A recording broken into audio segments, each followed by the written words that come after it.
19 траўня сёння, шаноўнае гаспадарства, наша перадача будзе прысвечана выбарам. Чамусьці пасля хіта Шнурова Ленінград пра выбары мне чамусьці заўсёды неважна з якой нагоды, з нагоды якіх выбараў узгадваецца гэтая песня. Ну і паважанае гаспадарства, перад тым як пачаць, хачу распавесці дрэнную навіну. Ціхан Клюкач, беларускі добраахвотнік, загінуў 9 траўня пры выкананні баявой задачы. Вось і так паведамілі ягоныя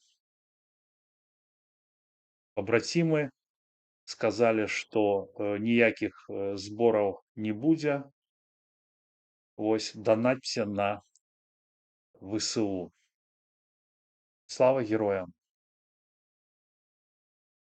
Ну і пераходзім да сённяшняй тэмы. Да, вы бачылі, што прыняла удзел у галасаванні проста неймаверная колькасць беларусаў.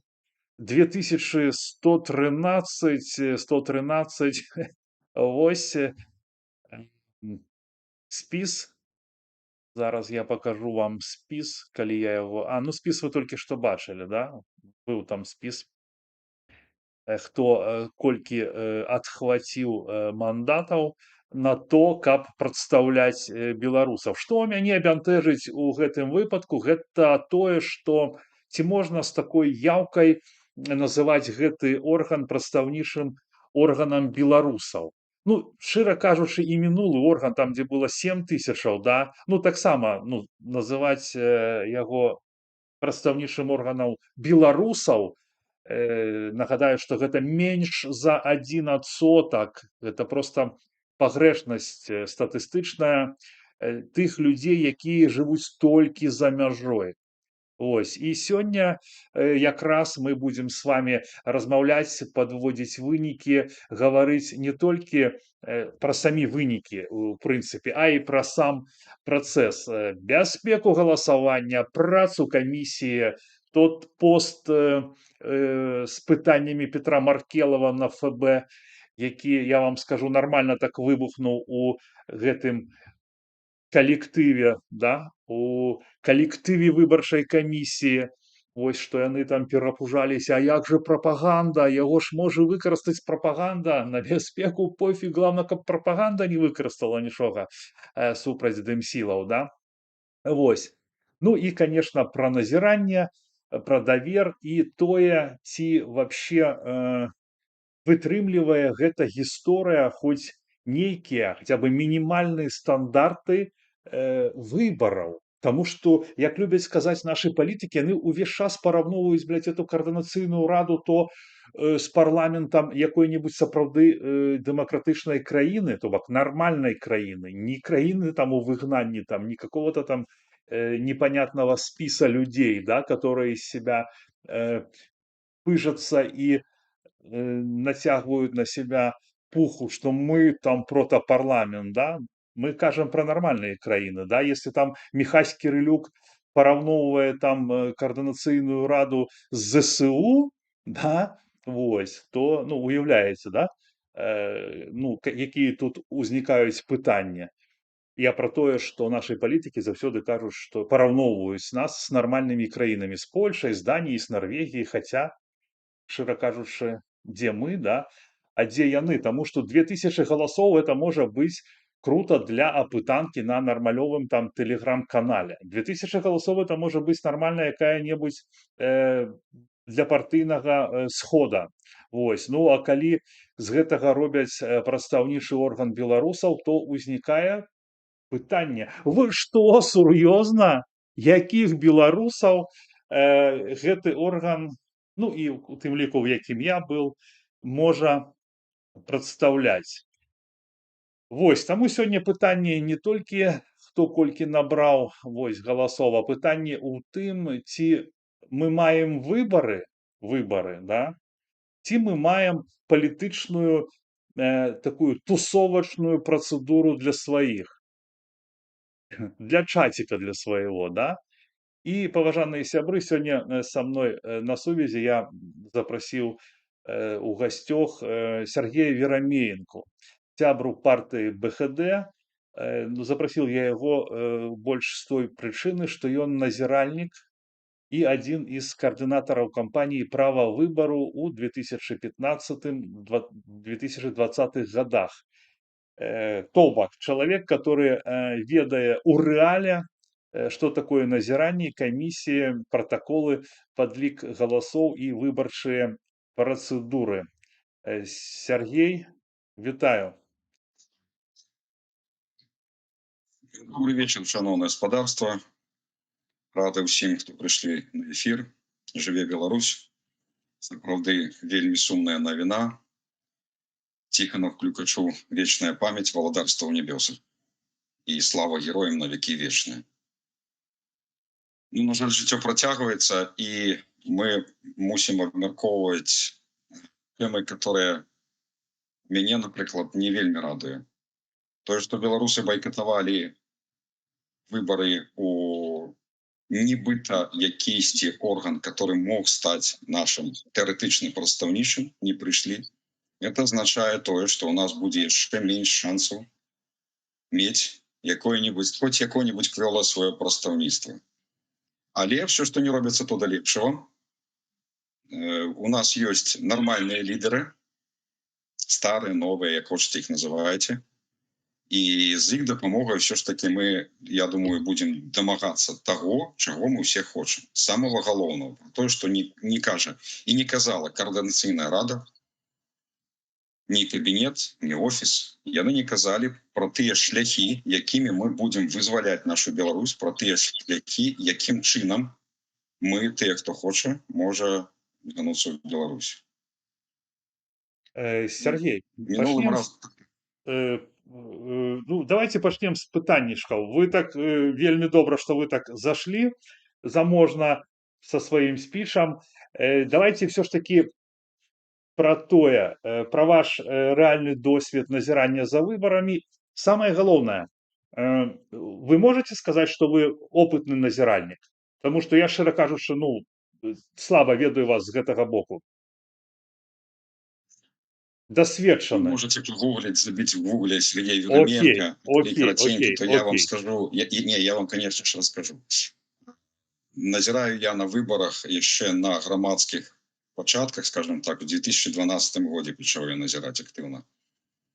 А в вугле минулым разом, я вибачаюсь еще раз, что был такий технічний збой в нашей трансляции, там запитывались про мою адукацию, то я представлюся, конечно. Я закончил химико-технологичный техникум. У меня среднетехнічная адукація по специальности технік-электромеханік.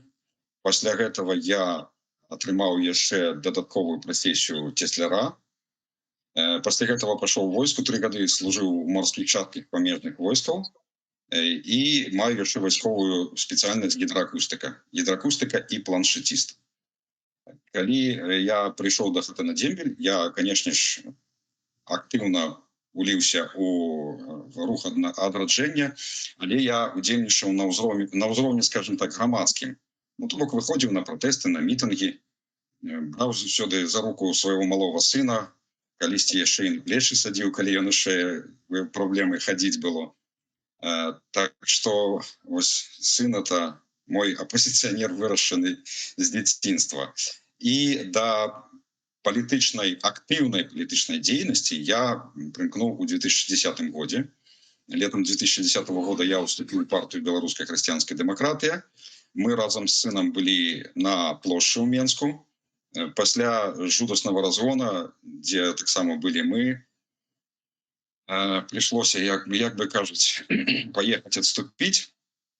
Але дзейнасць працягнулася, удзельнічаў у шматлікіх програмах грамадска-палітычных, у тым ліку паспяховых. Нам часам удавалася дамагчыся таго, што мы хацелі. Гэта тычылася дапамогі прадпрымальнікаў, напрыклад. Ну і, конечно ж, назірання. и самая активная фаза моего назирания началась в 2016 году. Так, в 2016 году, когда я долучился до кампании «Право выборов». Это была такая кампания, организация 8 политичных партий, которые объединивались одним намаганием провести в Беларуси максимально свободные, открытые выборы. Зразумела, что этого было сделать на той час неможливо. Тем не меньше, была такая идея, что, например, от какой-нибудь партии накіроўваецца прадстаўнікоў, прэзідэнты, у мясцовыя саветы на выборы накіроўваецца наш кандыдат. Калі я не памыляюся, вы, Сергей, таксама калісьці балатаваліся такім чынам. Ну так, вось кампанія «Права выбора», яна заўсёды адсочвала гэтага кандыдата. Мы набирали волонтеров и назиральников, которых навучали. Это были навучальные семинары. Наша мета была максимально приближены до правды мониторинг. И кіраваліся мы ў гэтым, конечно ж, выбарчым кодексам Республики Беларусь. Хочу сказать, что он даволі дэмакратычны быў на той момант. Цяпер гэта уже, конечно, не тое, але і тады, і, дарэчы, зараз там написано в артыкуле 13, что выборы у Республики Беларусь проходят открыто и голосно. Вот тое, над чым мы и настаивали, на проведении открытых и голосных выборов.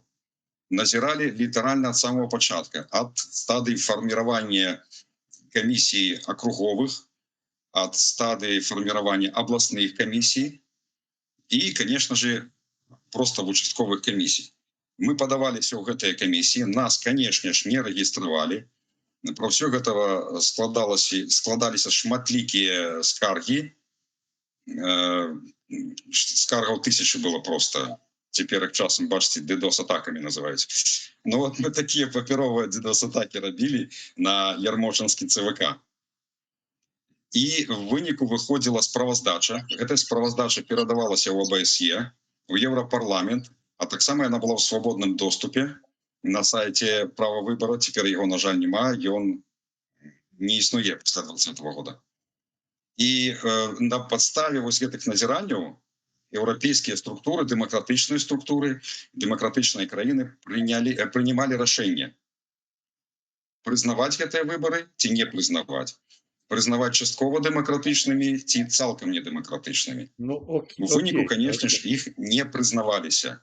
І вось што цікава, ў 2020 годзе выборы ввогуле не былі прызнанымі не то, што недэмакратычнымі, яны не адбыліся.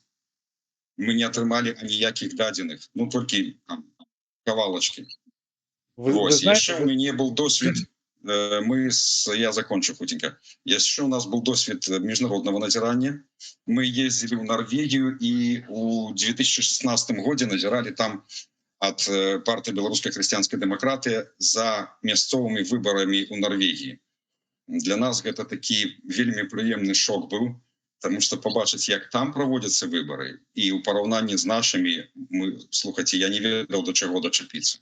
Але тым не менш, гэта было патрабаванне АБСЕ, калі не памятаю. Так, АБСЕ патрабавала ад норвегаў, каб абавязкова былі справаздачы у тым ліку міжнародных назіральнікаў. Бо мотивація такая: ну окей, так, у вас супердэмакратычная краіна, у вас адкрытыя свабодныя выборы, але хто гэта пацвердзіў?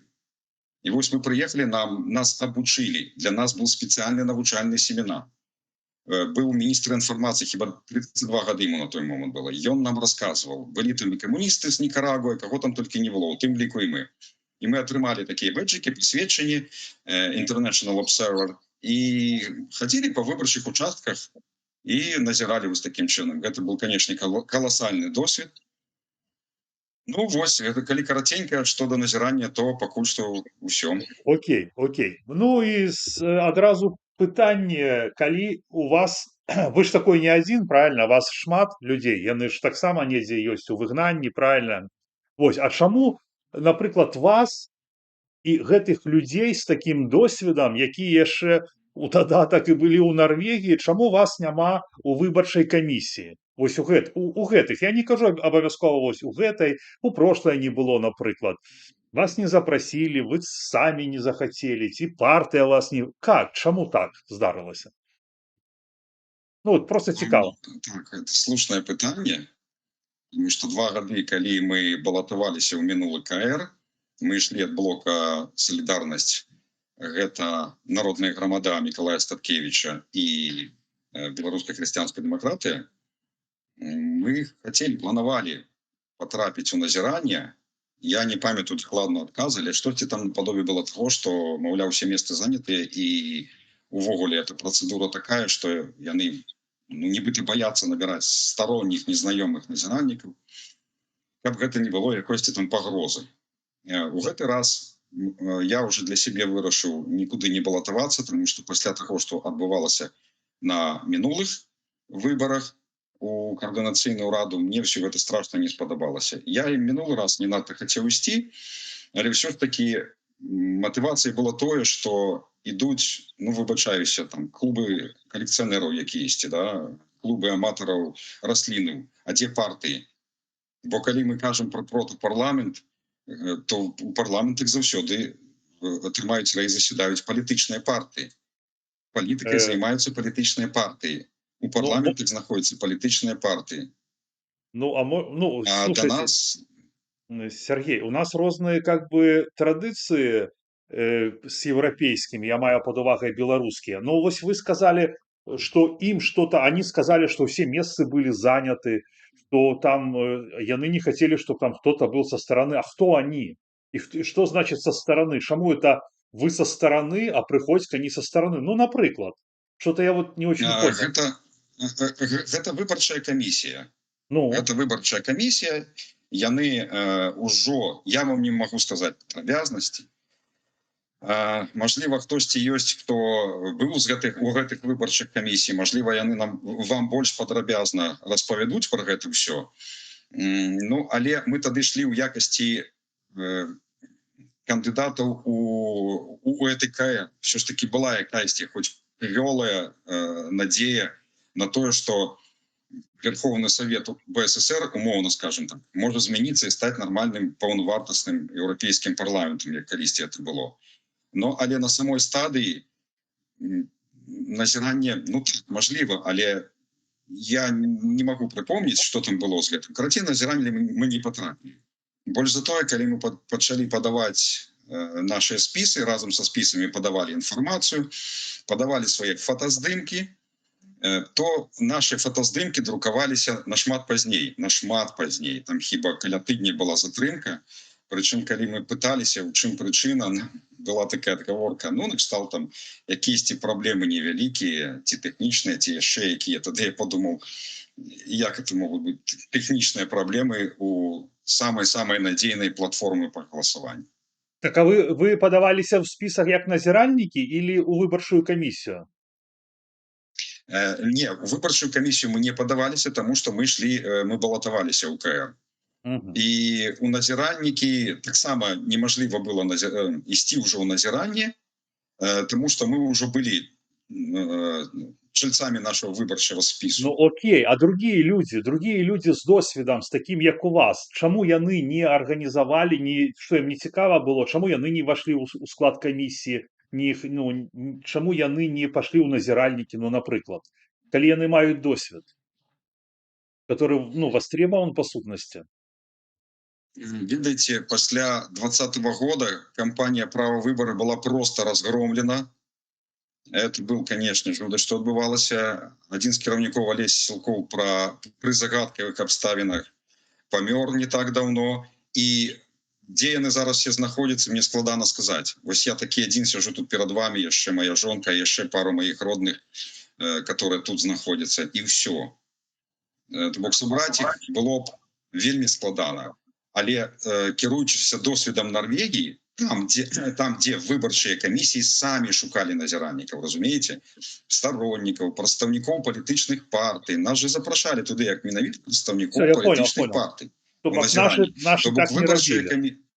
Так, выбарчая камісія координаційнай рады, я думаю, што ім бы было вельмі добра сказаць, што вось за нами будуць назіраць такія.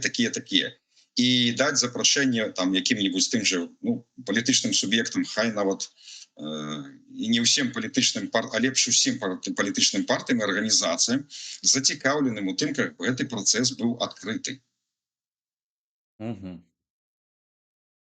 Понятно, понятно. В общем, ну, то есть мы приходим до того, что нашей выборчей комиссии не было зацікаўленасці, каб было шмат назіральнікаў, якія бы пацвердзілі, што выбары праходзяць празрыста, бяспечна для, ну, карацей, чтобы им было выгодно, атрымоўваецца. Ну ладно, не будем уже накидывать. То бок яны былі не зацікаўлены у празрыстасці выбараў. Ну так выглядае, так, калі яны не запрашаюць назіральнікаў. Хутчэй за ўсё, таму што я вось калі адкрываў іх, як то вам куды сказалі, адправілі вас, ці адправілі, ці паслалі на правілы. Да, на іхнія правілы меня адправілі, да. Так, так. Положение о выборах КР. А там нічога не зразумела. Ні, там все зразумела. Да? Все зразумела. Координаційная рада выбирае координаційную раду. Все. Угу. Вось такое яно положение. Да. І тут ёсць яшчэ один такі пункт цікавы. Так. Пункт про тое, што выбарчую камісію фарміруе працоўная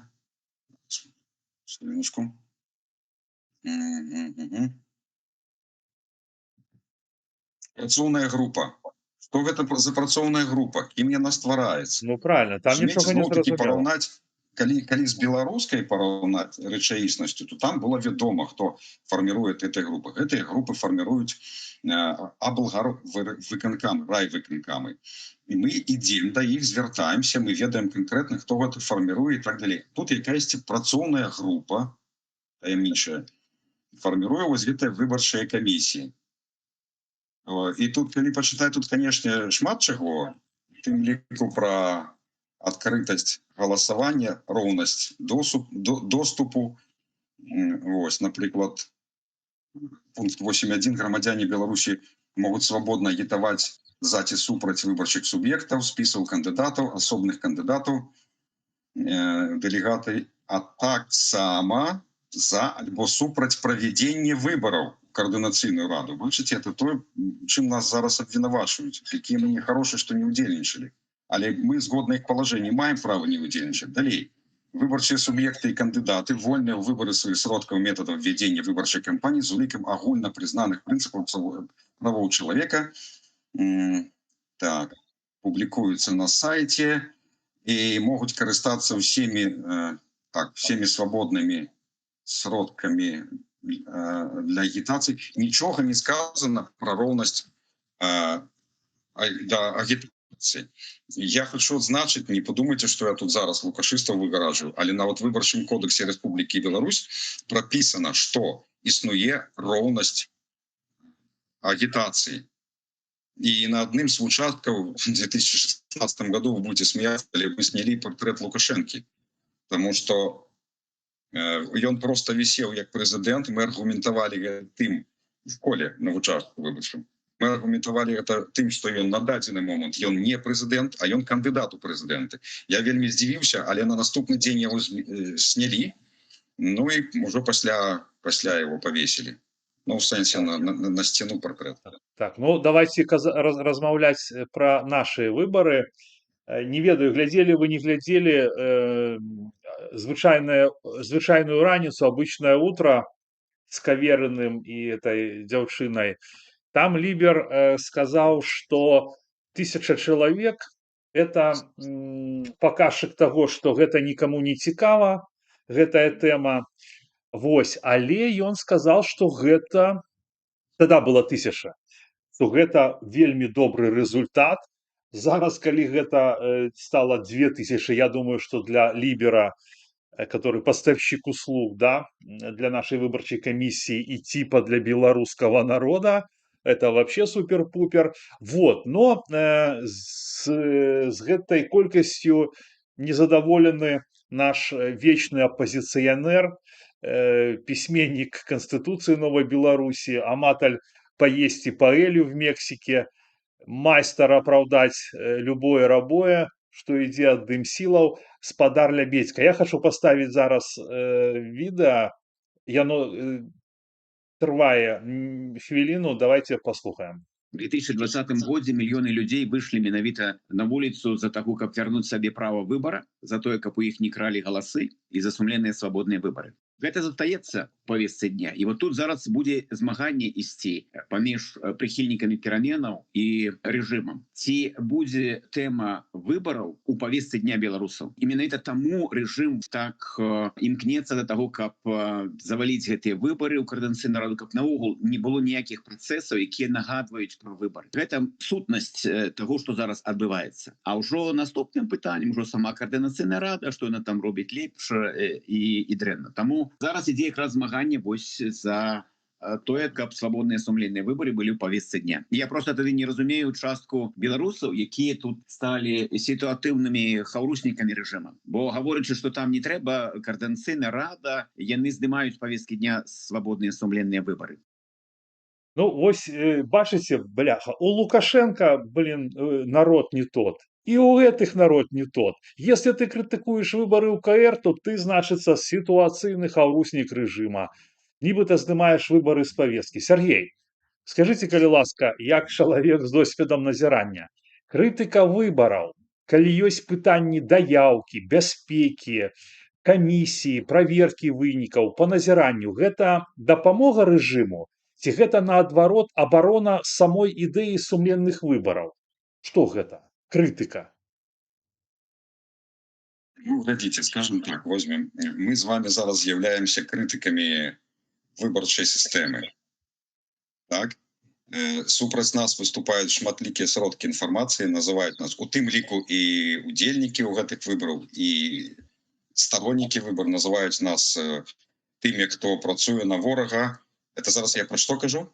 Про Петрухинцев? Я кажу про ту ситуацию, которая... Нет, я кажу про ту ситуацию, которая отбывалась в Беларуси подчас выборов. Мы были ровно в такой же самой ситуации. Потому что мы вороги, мы не удзельнічаем. Але, слухайте, выборщика вельмі тяжко подмануть. Вот на минулых выборах явка склала 6700 з нечым человек в Координацыйную раду. И это 0,1 тысячная, выбачаюсь, 0,01%. Нават не статистичная помылка, про которую кажа Лебедько. Статистичная помылка это 3%. Теперь явка склала 0,3%. Ну, слухайте, люди проголосовали ногами, то бок яны не пришли. То же самое, калісьці люди рабілі у Беларусі. Абсолютно то же самое. То бок не было у Беларусі явки. Але гэту явку заўсёды нацягвалі.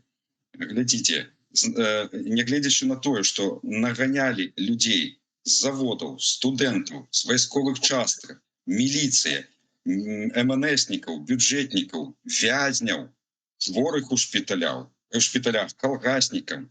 І акрамя таго, што былі яшчэ вкіды і просто наглыя падтасоўкі, калі з адной стопкі в іншую перакідывалі вынікі протоколаў, выбачаюся, бюлетэняў.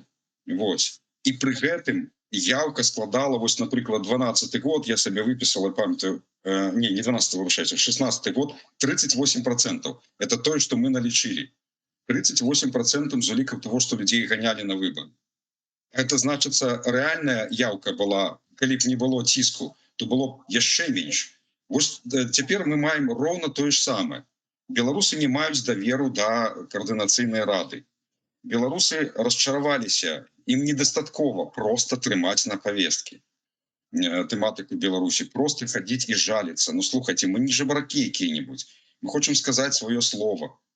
Мы хочам выказацца, якія у нас ёсць шляхі, што мы хочам зрабіць дзеля вызвалення Беларусі. Я вам яшчэ прыклад скажу. Глядзіце, ствараецца урад, ствараецца шматлікія камісію, ствараецца пашпарт новай Беларусі, так, ствараюцца куча міністраў. Про што я зараз говорю? Гэта я кажу про урад БНР, который быў 100 гадоў тому. Теперь у нас ровно такая ситуация, у нас все гэта ёсць, акрамя войска. А на эту тему не подходи, никто не хочет слухаць. Никто, абсолютно. Гэта немажліва, ніхто нічога не зробіць.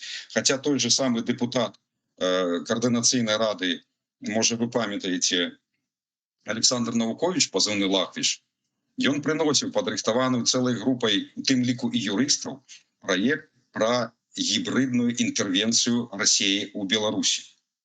Вот это было то, за что можно было б чіпляться. Это реальные дзеянні. Это наш шлях можливий, як зробити якісь кроки у накірунку деокупації Беларусі. А гэта хаджэнне по кругу, разумееце, калі маладыя дзяўчыны, ну малайцы, хлопцы, ну канешне, але яны збіраюцца, яны ідуць і потым кажуць, ну вот мы такія довольныя, што мы удзельнічаем у палітыцы. Як вы удзельнічаеце? Вы ніколі ў палітыцы не былі. Ну ці той самы Латушка. Ён ніколі не был у апозіцыі, а ніводнага дня ён не был у апозіцыі. Той же самы яго спікер Брухан. Гэта функцыянеры. Так, яны малайцы, што яны перайшлі на наш бок, але што далей? Што далей? А далей просто мышиная возня. І вот это хождение по кругу приводит до того, а до чего, ведаеце, прыходит? А яны уже самі сказали. Калі Захад не будзе размаўляць з намі, то яны пойдуць размаўляць з Лукашенком. Вось гэта падобна на іх задачу, што яны хочуць зрабіць. Захад размаўляў з Лукашенком. Альбо імітацыя. І яны нам прадстаўляюць такі выбор. Гэта фактычна, як это сказаць, не пагроза, а нас шантажуюць. Альбо ідзіце галасуйце за нас, за нас нічога не робячы, просто трымаючых на повестке. Альбо яны будуць размаўляць з лукашыстамі. Дарэчы, тут спадар Лебедзька парушае палажэнне аб выбарах координаційної ради, про которые уже мы казали. А чому порушає? Чому він так сказав? Бо, глядите, задавалося їм некілька разів питання, чому нема графи «супроть всіх». Ви так само питалися, так? Який там отказ був, що там лукашистські боти набігуть і все? Но, але я ведаю шмат людей, которые насамрэч хотели поудзельнічаць в гэтых выборах. Насамрэч хотели поудзельнічаць, можа, якісьці спісам спадабаўся, можа б не. А калі не, то павінна быць графа «супроть всіх». Я хочу, каб існавала, я як выбаршчык хочу, напрыклад, каб існавала координаційная рада, але я не бачу годных кандыдатаў. І вось калі перамагае вось гэты кандыдат «супроть всіх», то выборы адмяняюцца. Вось чаго яны баяцца. Не атакаў ботаў, а яны баяцца того, што беларусы пакажуць ім фігу і нават не в кішэні. Fuck you. Так? Ну, што зробіш? Не, просто, вот ведаеце, я, напрыклад, Сергей, мне вы сказали, што добра, што яны перайшлі на наш бок. Ведаеце, добра, калі б яны перайшлі на наш бок і дзе-нибудь себе працавалі, ну, щоб мы их не бачили, понимаете? А то яны перайшлі на наш бок, будучи чыноўнікамі, блядь, і возглавілі рэвалюцыю. Ну, я так умоўна кажу, да? Вось гэта мне вельмі не падабаецца, і прычым, што потым это Мельникова, Шмельникова, вось, і людзі выходили ў 20-м годзе, вось тоже маніпулятор Лебедька, не за то, чтоб у нас были абы какие выборы, вось як зараз, да, а каб былі сумленныя, празрыстыя выборы. І яны менавіта і адказваюць ногами, яны не прыйшлі, потому что яны разумеюць, што это не лукашисты, не лукашенковская пропаганда дыскрэдытавала наш рух. Яны самі, і хотел сказать, с вашим Латушкой, яны самі все гэта дыскрэдытавалі. Дикпики, эти сливы, распродажа майна с перамоги. А вот, у Лебедзіка, Латушак, у них все виноваты, критики виноваты, пытания тыя, кто задают, это пропаганда карыстаецца. Да нет, это их вина, я лишу, это яны цалкам зрабілі так, что люди, ну, людей просто ванітуе, да, от этой и отрады, и от дымсил, вось. Ну, ладно, все, что-то пошли эмоции, Сергей. Откидываем эмоции. Ну, давайте. Але хотел яшчэ, Сергей, калі можна трошки дадам, так, там вельмі некорректно поступил спадар Лебедька, параўноўваючы выборы 20-го года и цяперашнія выборы УКР. Маўляў, ну тады ж мы ходили, мы ж не боялись, прабачце, але мы ведали, за что идем. Мы ведали, нават людей били, калі забивали, у гародні колькі людей загинуло, у гародні толькі одной. У тым ліку і ў турмах і ў лясах. Вывозили их. Спадзяюся, про гэта калісьці будзе вядома. Люди ведали, за что идут. Яны идут за свой выбор. Яны идут за право голосовать. Назовите мне хоть один хоць одну прычыну, хоць один факт, чаму я павінен, седзячы, напрыклад, у Беларусі, рызыкаваць сваім здароўем, рызыкаваць сваім свабодай сваёй, мажлівай жыццём, каб прагаласаваць за тых, которые просто трымаюць повестку. Вот навошта мне это все? Да, Таму я, седзячы лепш, буду зберагаць сябе для якіх-небудзь, мажліва, як зараз модна казаць, вокнаў магчымасцей, і паціху расчароўвацца чарговы раз у тых, можа, старых апозіцыянераў і ў гэтых новых так званых аб'яднаныя пазіцыі. Дарэчы, хто іх аб'ядноўваў, як яны аб'ядноўваліся, і аб'яднаныя дэмакратычныя сілы чамусьці нас туды не аб'ядналі, нас ніхто не запрасіў туды. Яны самі па сабе аб'ядналіся, гэта прыйшлі людзі, которые ніколі не былі ў палітыцы, альбо людзі, которые былі чыноўнікамі, і плюс тыя, которые, выбачаюся, конечно, невероятныя. Это добрае слово, але вельмі добра, калі ты маеш досвед, вельмі добра, калі ты маеш мэту сваю. А бачыце, што адбылося? Выехалі за мяжу, мы ўсё разбурылі ў Беларусі. Фактычна мы разбурылі вось гэтую дыктатуру, яна цяпер не прымаецца нікім і нідзе. Нават з фігай в кішэні ніхто яе не прымае. Але новае стварыць мы пакуль што не можам. Мы не здаем экзамен на дэмакратыю.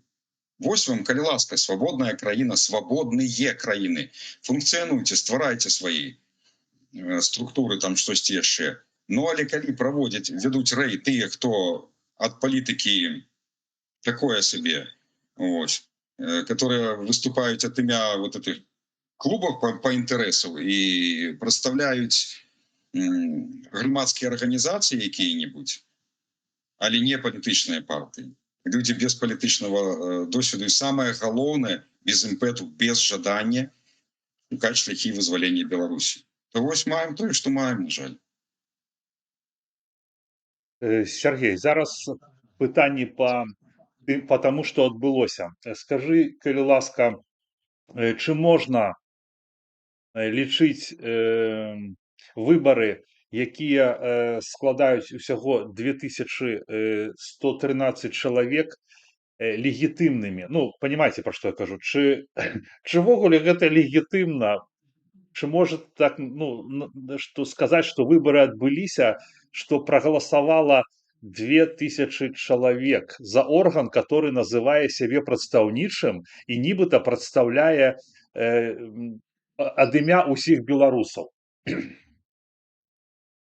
0,03% ад электаральнай колькасці беларусаў, нагаласаваўшых на гэтых выбарах.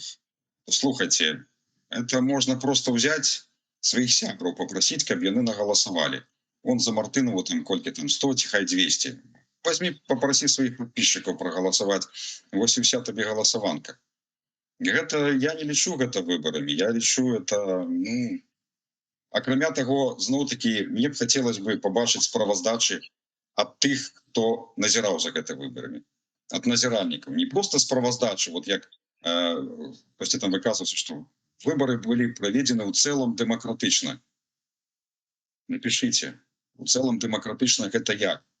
Бо калі мы писали высновы по беларускіх выборах, яшчэ раз выбачаюся, я буду параўнаннямі такімі займацца, то мы писали в основу, што выборы прайшлі не адкрыта і не дэмакратычна.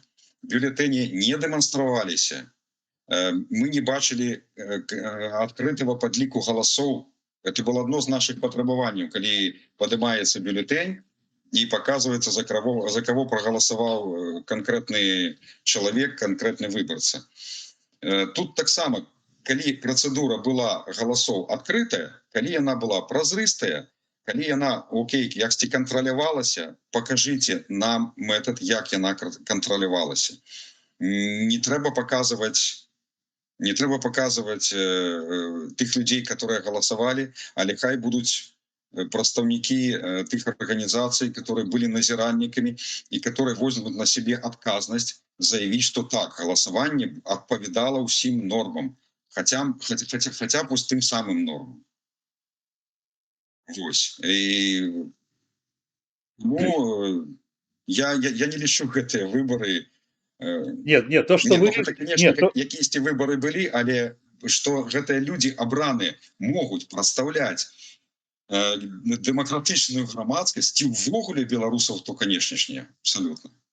Сергей, калі сябра выбарчай камісіі, спецыяліст, айцішнік Пётр Маркелов, вы чыталі гэты пост, так? Чыталі, так, в Фейсбуке.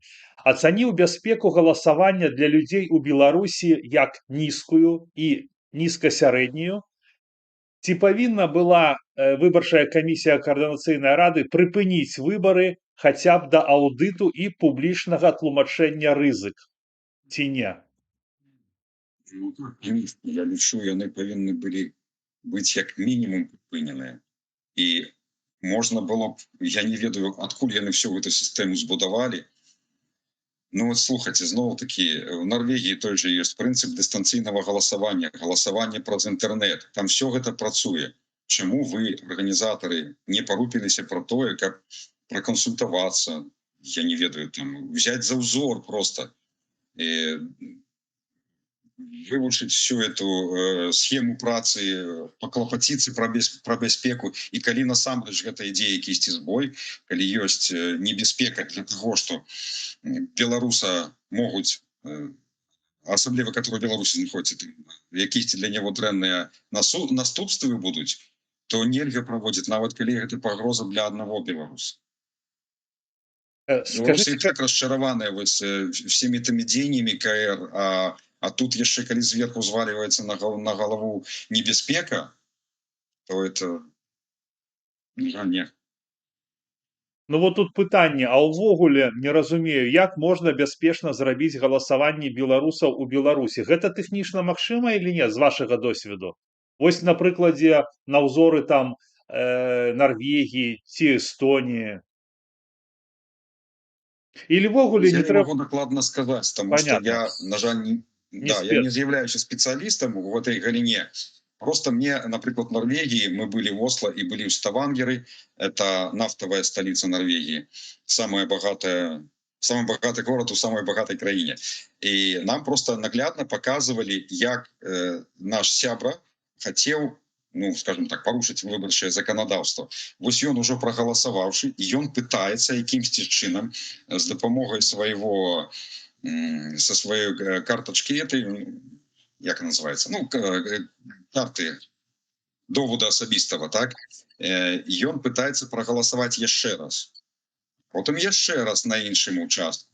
І там, калі я не памыляюся, выскакивала штосьці такое ў камісіі адразу, што небяспека. То бок чалавек пытаецца галасаваць некалькі разоў. Я не магу сказаць, і я не ведаю, як арганізоўваецца, але ёсць спецыяльна абучаныя людзі, которые все это ведаюць. Не трэба вынаходніцтвамі заниматься и выдумывать себе ровар. Просто прыйдзі до тых людзей, которые уже гэта робяць 1000 разоў. Калі я ствараў фірму таксі ў Гародні, я до гэтага і сам працаваў таксістам, і я нічога нового не придумал. Мы просто взяли старые працующие схемы, внедрили в свою фирму, поехали, цудоўна поехали на другі, на трэці дзень, і праз год мы были одними з лідараў у Гародні. Тут нічога нового нема. Ідзіце, вучыцеся ў тых, хто вам можа дапамагчы. Но калі вы кажаце, мы самі с усамі, мы без вас все разумеем, ну тады не ведаю. Дарэчы, у 2020 годзе со мной звязваліся прадстаўнікі кампаніі «Шчырыя людзі», там хіба яны там называліся, так?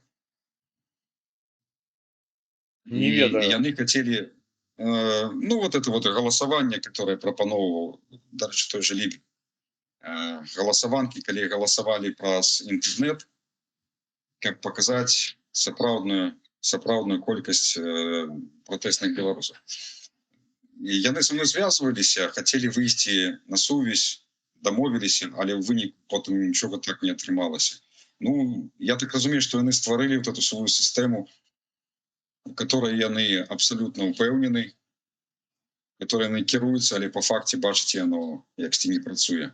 Ну, не ведаю я. Даверу до гэтай сістэмы няма абсолютно. Вось глядзіце, вот нават как бы, калі б, напрыклад, не Маркелов, мы б не даведаліся, да, што сістэма галасавання, у рэшце рэшт, была зроблена па іншаму тэхнічнаму заданню. Ну реально там я хоть і не спец, но я разумею, што калі ёсць тэх задание, которое зацвердзілася з самага пачатку у любой сферы, то блин, а потым яно мяняецца, і камісія такая кажа, мы давяраем Паўлу Ліберу, это атрымоўваецца, што тэхнічны правайдер кіруе выбарамі больш, чым сама камісія, то бок ён захацеў, змяніў заданне і паставіў камісію перад фактам, а те, хто как клювамі разводзят.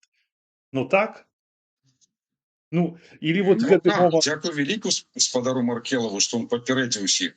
І яшчэ, калі не памыляюся, там яшчэ быў якісьці чалавек, который займаўся всякімі гэтымі тэхнічнымі пытаннямі, которого ніхто і не ведаў насамрэч. Ну вось, тут ёсць пра яго пытанне. Тут этот Маркелов сказал, что до сервера меў доступ ананімны чалавек з камандай тэхнічнага правайдера, то бок Паўла Лібера. Вось. І ну, вы глядзелі гэты паседжанне камісіі, што яны там начали партызан, кіберпартызан прыводзіць, завошта вам ім паказваць его твар, типа, ну так тут пра твар ніхто не пытае.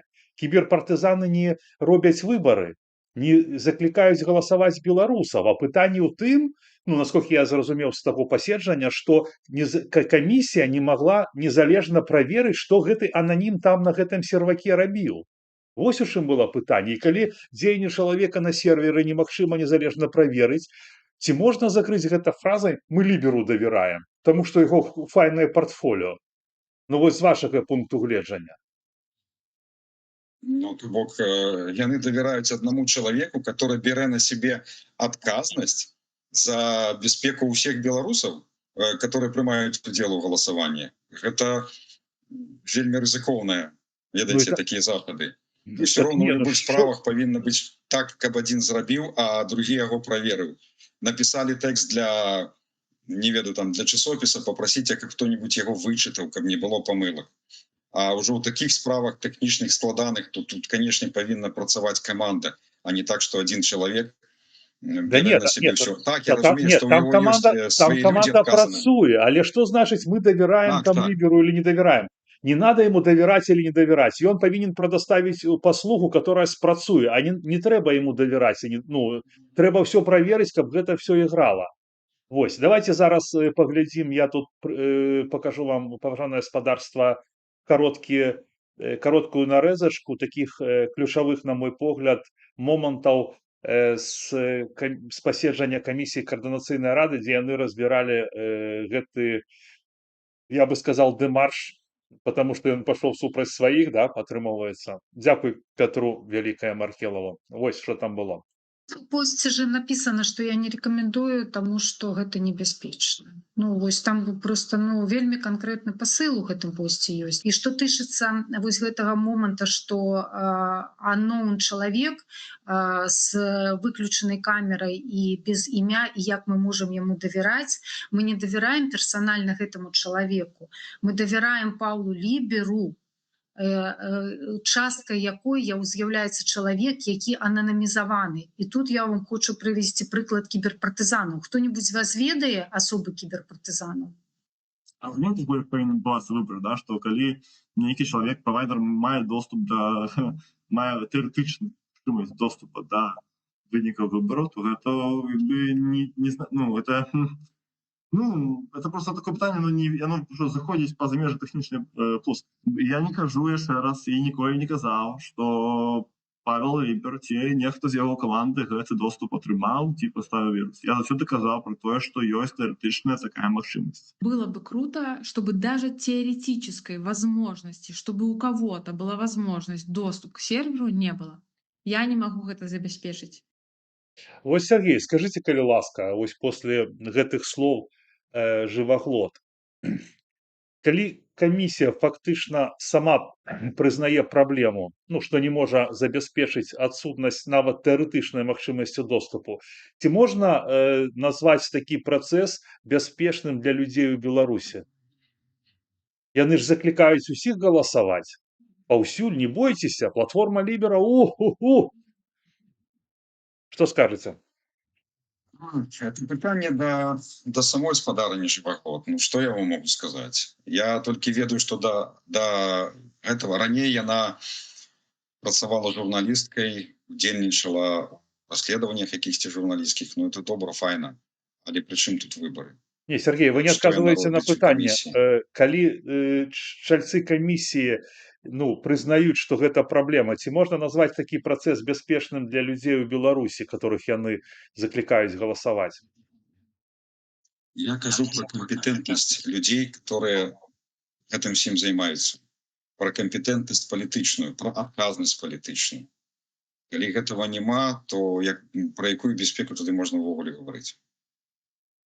Мы уже гэта праходзілі некалькі разоў. Выходзьце па нядзелях, ідзіце туды, хадзіце кругамі і так далей. Все тое ж самае, толькі па-іншаму. Цяпер праз выбары все это адбываецца.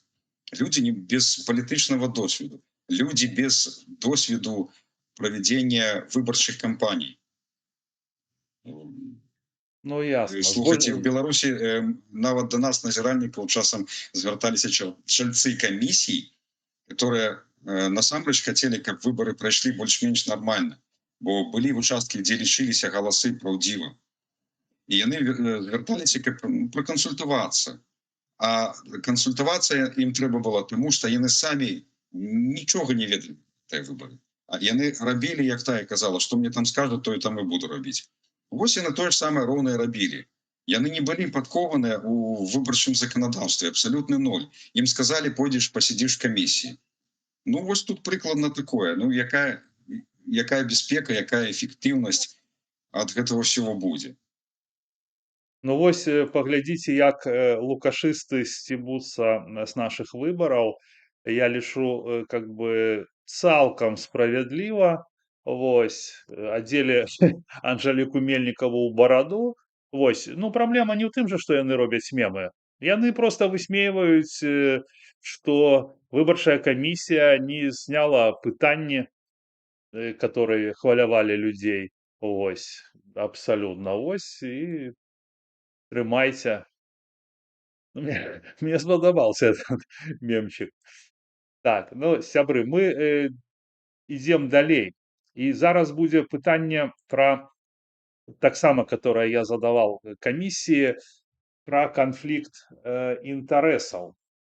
Вось. Вы, Сергей, ведаеце такую структуру АІСТ? Вы ввогуле бачыце, што на экране? Я пакуль што бачу Мельнікаву з барадой. Нет, я ее уже прибрал. Сейчас увидите, я уже там поставил другое. С моего пытания, да, ну все равно вы зараз все зразумеете, что есть такая бизнес-структура АИСТ. Вось. Там ранее был президентом раньше Кнырович, зараз спадар Егоров. И у этой структуры усе чальцы, там все, которые мы бачим зараз на экране, яны перасекаются, яны все связаны так ці інакш с координацыйнай рады. Вось. Там есть Ярослав Бекиш, это чалец выбарчай комиссии. Вось. Там есть, значит, Андрей Колас, лидер «Ваш голос», там есть Стальмаков, таксама «Ваш голос». И значит, усе яны, это ранее были в спулке блок Прокопьева-Егорова. То есть Колас, и я просто вам тлумачу так подробно и всем, чтобы вы разумели, что Колас и Стальмаков у минулый раз ходили на выборы УКР от блока Прокопьева и Егорова. Это фактура. И вось яны все разом в спулцы вместе с Ярославом Бекишем. Ярослава Бекиша и значит, Прыходьку в выборчую комиссию пропоновали, выдвигали, просовывали блок Прокопьева-Егорова. И вось у меня простое пытанне, на якое мне не отказали, значит, комиссия выборчая. Они это все они пропустили. Сам Бекиш в личных поведомлениях сказал, что он не считает это конфликтом интересов. Вось. А что скажете вы? Гэта ёсць канфлікт інтарэсаў, і ці павінны выбаршчыкі ведаць пра такую бізнес-асацыяцыю? Ну, слушайте, калі яны вам даюць такія адказы, адпіскі, да, то Я думаю, і тут яны будуць спрабаваць выкруціцца. Я чытаў адказ, который вы атрымалі. Я такія адказы ў Беларусі, калі быў, атрымліваў кілаграмамі, яны ў мяне ляжаць. Сэнс іх адзін, што вы павінны чытаць заканадаўства. Калі вы не згодны з заканадаўствам, то зноў-такі чытайце заканадаўства. Мы вам адказалі, то бок вы звяртаецеся там, як яны пішуць, там, каардынацыйную раду, калі вам штосьці не падабаецца, чытайце палажэнне каардынацыйнай рады. Калі разбирацца, канешне, але дзе это разбирацца? Каму разбирацца? В сутнасці палажэнне пра выбары ў каардынацыйную раду это што? Это ж нават не закон, это не выбарчы кодекс, это просто палажэнне. То гэта, ну так, зразумела, каардынацыйная рада яна прыняла, але якую юрыдычную, там, маральную адказнасць мае той орган? Вы ж не можете звярнуцца ў суд, тому что там гэтае палажэнне супярэчыць палажэнне каардынацыйнай рады. Таму вы можете толькі скардзіцца ў тую ж самую каардынацыйную раду. Замкнуты круг. Гарвыканкам. Вось і хадзіце по этому кругу. Не, Сергей, пытанне ў іншым. Я у вас пытаюся як у адмыслоўца. Есть у гэтым канфлікт інтарэсаў? Ну, и ці павінны аб гэтым знаць выбаршчыкі, што вот ёсць такая бізнес-асацыяцыя, которая повязана с сябрам выбарчай камісіі, што все яны у адном звязку. Я зараз пошукаю это палажэнне. Які это пункт, не памятаеце про канфлікт інтарэсаў? Не, шчыра кажучы, не памятаю. Ну, неважно. Ну, калі гэта зноў-такі прописано, я про што і кажу, калі гэта прописано в этом палажэнні, то это, безумоўно, канфлікт інтарэсаў. Так нет, так я просто гляжу на гэта, как это вот называется на пищине, аистиное гнездо, да, кабло, да, вот когда на это кабло гляжу, ну, мне понятно, что там, значит, Кадырович, Егоров, там, все, значит, там уже все, там конфликт интересов 100%. Ось, і все яны, кажу, все звязаны з, ну, конечно, цікава, ну, как так? Вы там нешта глядзіце, будете адказваць или мы проехали? Сябры, дарэчы, напишите, калі ласка, што думаеце, паважаныя гледачы, вы ну, на гэты конт? Ці ёсць у гэтым бізнес-цэнтре АЭС канфлікт інтарэсаў? Вот, в связи с тем, что я зараз вам толькі што распавёл. Так, ну і сябры, мы зараз набліжаемся да, не ведаю, да самага цікавага ці не. Ну, тут уже про мое узаемодзеянне асабістае, которое абмяркоўвалось на пасяджэнні выбарчай камісіі. Вось, глядзіце, хочу вам показать, як камісія рэагуе на пытанні выбаршчыка. Тут недолго. Я хочу вернуться с прапановай. Ведаеце, не толькі DDoS-атака ідзе на платформу, але мне падаецца, што яшчэ і на нашу скрыню непасрэдна былы дэлегат Камерцыйнай рады трэцяга склікання Сергей Петрухін арганізаваў DDoS-атаку. І што нам з гэтым рабіць? Ён даслаў колькі, Алена, 40 пытанняў? Не, ён у адным лісце даслаў. Учора я адказала на адзін ліст 10 пытанняў. Сёння ён даслаў адзін ліст, там 40 пытанняў, потым даслаў другі ліст, там яшчэ 20. Усяго 60, прычым ён патрабуе на кожнае пытанне не агулам, а падрабязна на кожнае пытанне. Ну, такая, мы сервільная арганізацыя, кішэнная сервільная арганізацыя Сергея Петрухіна, якая павінна...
Глядзіце, вас называют тым, хто зладзіў там DDoS-атаку, так, даслаўшы 40 ці 60 лістоў. А я яшчэ раз нагадаю, што пытанне ўсяго толькі, ну ладно, добра. Глядзіце, у Беларусі, яшчэ раз паўтаруся, мы дасылалі скаргі тысячамі, і ніхто нас не абвінаваціў, што гэта якая-ці DDoS-атака. Гэта наша персональное право досылать. Теперь давайте так поглядим больше нейтрально. Так? Вы можете дослать гэты запад як звыклый грамадзянин, можете як блогер дослать, а яшчэ вы можете это зрабіць, оформить, и они вполне абсолютно могли бы это успрынять як депутатский запад. Вы же фактично з'являетесь дзеючым, калі я не появляюся депутатом координаційной рады. Значит, Да, вы могли уже, наверное, вот нет. запад. На той момент был, да, а уже мусіць нет, я нават і не ведаю. Вось на той момент, так, вы были дзеючым депутатом, вы могли написать запит на эту тему, каб было протлумачено. Было протлумачено людям, у чым сутнасць того ці іншого пытання, адкажыце, калі ласка. Але насамрэч гэта яны пачынаюць гуляцца вось у гэтай палітычны футбол, як мы раней называлі. Туда-сюда. Вы нам написали, мы вам отказали. Абсолютный бред. И внизе написано там такое, там не подобается вам, идите читайте наши документы, читайте законодавство. Вот так вот отписывали в Беларуси. А кроме того, я хочу завернуться, написали там, что поважаемый, нават не поважанный, а Петрухин просто, ну, слухайте. Нет, так это мне все равно, я там не парюсь. Можно, треба звертаться до громадянина, писать и прописывать имя и прозвище. Слухайте, так, я... не пригожа трошки выглядае. Разумеется. Ладно, моральный бок мы оставим, але гэта, я кажу, это самое, что ни на есть отписка. Я разумею, что тут их подловили на менавіта тых хибах, которые и правила ты проведения выборов, которые на всех этих хибах, але вы повинны реагировать на критику. Яны на критику не реагують. Яны просто ставятся до вас так, як ставились чиновники в Беларуси. Ну, то бок, кто ты такой, чтобы тут задавать питания? Так ты еще такие вот, это депутат, который на посещение не ходишь. Вот тому и отлепливаете, коли ласка. Люди, которые в Беларуси працевали чиновниками, и люди, которые размовляли, переписывались с этими чиновниками, и они іншого стиля не ведают. Они привыкли так працаваць. Сергей, я скажу, ведаеце што ім до чыноўнікаў, да беларускіх, яшчэ вельмі далёка. Таму што, напрыклад, мне чыноўнікі беларускія, как бы там ни было, адказвалі заўсёды. Яны з 4 пісем адказалі мне на 2 ці на 3, з 5 нават. Так, гэта першае. А другое, я зараз узгадаў такі цікавы выпадак, я хутенька про яго раскажу. Короче, когда мы змагаліся з аккумуляторным заводом, мне там посоветовал один милициянт, как завалить спамом РОВД. Типа берешь, пишешь, типа заявление, что на стене такого-то дома граффити, да? Вот, меня в этом никто не падтрымаў, я сам гэта рабіў, я им вельмі шмат писал, да? И вы уявляете, яны мне на кожное письмо отказывали. Менты, они меня ненавидели, знали, что я, гэта раблю адмыслова, но яны отказывали на каждый мой лист, понимаете? И тому, и наших нават параўноўваць з ними нельга, разумееце? То бок яны вогуле не отказываюсь. Мне шмат кто не отказал, я уже не про выборчую комиссию кажу, а вообще. Так что параўнанне с лукашистами некорректно, потому что лукашисты у дадзены момент значно за их лепей. Пускай они отсылают отписки, но яны прынамсі отсылают. Ты можешь яшчэ написать. Я про сами методы говорю, про то, что вы отрымали. Отписка, и она есть отписка. Вы отрымливаете и не просто отписку, а вам пишут: ты никто, сиди и помалкивай. А коли хочешь, можете еще 10 разов написать. Что дотычно, как вы кажете, ментов недовольных. У меня так само, конечно же, был такой досвид. Справа в том, что по законодавству яны обязаны дать вам отказ. Просто обязаны. И для мента працаваць это страшная процедура. Вы ж ведаете, что яны пенсионеры еще с самой молодости, яны мараць, коли наступит пенсия. И для его сидеть вот эту вот паперовую працу робіць так. То же самое чиновники. Вот як бы ідзе все нормально, а тут вы со своим, то с заводом аккумуляторным, то с дармаедскими этими протестами, ну, в сенсі зворотами. Что вам треба? Живите себе спокойно. Ну, и тут ровно такая же ситуация, слухайте. Працюють собі люди, проголосуйте просто за них. Вас просят, проголосуйте. А чего вы тут выпендриваетесь, что папиры пишете? Ну, нате вам отписку. Не хапай одной, нате вам другую отписку. До речі, вони будуть вам далее отказывать на этой вашей заходи ці ні? Я не ведаю. Давайте вось зараз паглядзім, як выбарчая камісія разумее, што такое грамадскі кантроль. Аня, я прапаную вось адносна, напрыклад, такіх рэчаў, ну, таксама звярнуцца да спадара Петрухіна і сказаць, што спадар Петрухін, выбарчая камісія гэта не сервільная арганізацыя, якая павінна вас інфармацыйна абслугоўваць па любым вашым запыце. Так, мы павінны рэагаваць на запыты, якія дасылаюць грамадзяне Беларусі, але ўказваць нам, у якой форме, у якім паўнаце, складзе, ці на ўсе пытанні, ці толькі часткова адказваць, ніхто не мае ніякага права і ніякіх паўнамоцтваў. І мы будзем адказваць адпаведна рэгламенту працы камісіі па тэрмінах, але па складзе гэтых адказаў мы самі будзем вырашаць, што і як і ў якой форме адказваць. Ну, калі мы дамовіліся, просто спадар Петрухін вельмі добры для нас прыклад, і дзякуем. Як бы такая тэставая DDoS-атака. І мы можам падрыхтавацца для больш сур'ёзных захадаў. І вось на гэтым прыкладзе патрэніравацца і зразумець, ну, як адфільтроўваць сапраўдныя пытанні ад спама. Так што, Сергей... Сергей, скажыце, калі ласка, вось, напрыклад, перад кім, ну, як вы думаеце, перад кім канкрэтна адказвае Прыходзька і яе сервільная брыгада, да? Перад людзьмі ці перад... Я не ведаю, каго яны абслугоўваюць? Сваю палітычную тусоўку, донараў? Гэта пытанне. Перад кім яны вогуле... Запытайцеся ў іх. Запытайцеся ў іх. Нет, так я вас, Сергей, я вас запросил как специалиста, назиральника, который разбирается в выборах, тому мне ваше меркаванне. У меня отказы все как бы есть, кого яны обслуговывают, а вось ваше мне меркаванне цікава. Если вы меня запытаетесь как назиральника, то я вам скажу, что в Беларуси, как атрымаць накіраванне на назіранне, это вельмі простая процедура. Можно взять накіраванне от какой-нибудь палітычнай партии, организации, альбо просто назбирать 10 подписей на гэтым выбарчым участкам, не обовязково на своим, на любым. Збираете 10 подписей и идете, подаетесь вот это накіраванне на выбарчы участок. Таким чынам я атрымліваюся адказны перед гэтымі людьми, перед выборцами. Калі у меня накіраванне от партии, то я адказны і перад тымі партыйцамі, і перад тымі выбаршчыкамі, которые назіраюць за ўсім гэтым нашим працэсам. Я перад імі абавязаны. Я маю моральны абавязак распавесці все тое, што было. Я яшчэ, дарэчы, там відэа выкладываў на маём YouTube-канале, можете паглядзець, дзе мяне за рукі менты выносяць з выбарчага участка. А перад кім яны адказваюць, я не могу зразумець. Я ж не ведаю, хто іх спансіруе, хто з'яўляецца іх донарамі, каго яны прадстаўляюць. Яны прадстаўляюць, згодна дакументу, яны прадстаўляюць координаційную раду. Ну, значит, тады яны несуць адказнасць перад координаційнай радай.